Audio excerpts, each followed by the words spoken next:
Right now, Southwest Florida is waking up to freeze warnings for inland Collier County, Glades, Henry, and DeSoto. This is until 9 o'clock because if there are locations in Southwest Florida that will hit the freezing mark, 32 or lower, it will be the inland locations. As we look at our current readings, right along the Peace River, we're at 37 Port Charlotte, 37 in Northport, with mid-30s here from Pine Level all the way through Nocatee. As we dip down along the Caloosahatchee, we're in the low 40s along the coastline. Gateway at 40, a couple of readings here in the 30s between Lehigh Acres and Buckingham. And then as we head into southern Collier, we're also in the low 40s between Marco and North Naples with 30s out towards Immokalee, which right now is 2 above the freezing mark at 34. We're getting very close to it in areas along Hall City and Whidden Quarter and Clewiston, where we're sitting at 33 degrees. Compared to where we were yesterday, we're about 6 to 8 degrees colder, a 10-degree drop for Marco and Everglades City. And that's because that wind has continued out of the north. We've seen a few gusts in the low teens, and we've got one right now at 12 in Venice.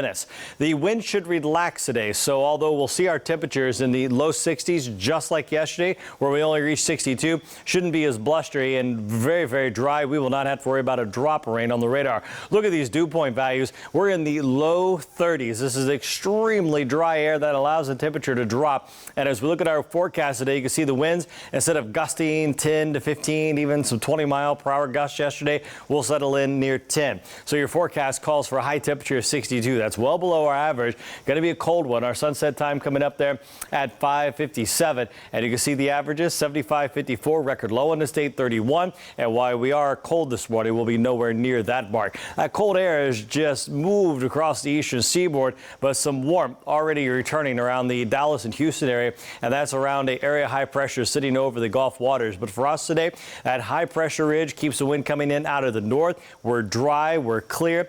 Same thing here for your holiday on Monday, as we will barely see a cloud in sight. We will start to warm up here through the middle parts of the week. Matter of fact, we look at the readings this morning in the 30s, only the low 60s here this afternoon. And then on Monday, we'll be chilly again, upper 30s to low 40s, but we should see our temperatures back in the low 70s. And we're going to keep this warming trend going through Tuesday, where we'll wake up in the 40s and eventually into the mid 50s, really close to our average. And the reason, ridge high pressure starts to build in, and as we go through the later parts of the week, that ridge anchors itself here over the southeast and in particular Florida, and that's going to allow for us to really begin to warm up. Let me show you what it looks like on our 7-day forecast, because for those of you who like the chilly weather, got another day or so here. We'll wake up in the 30s again for tomorrow, and then that slow warming trend. We'll be back in the low 80s and above average by the time we get towards Thursday afternoon, and we should stay that way all the way through Saturday.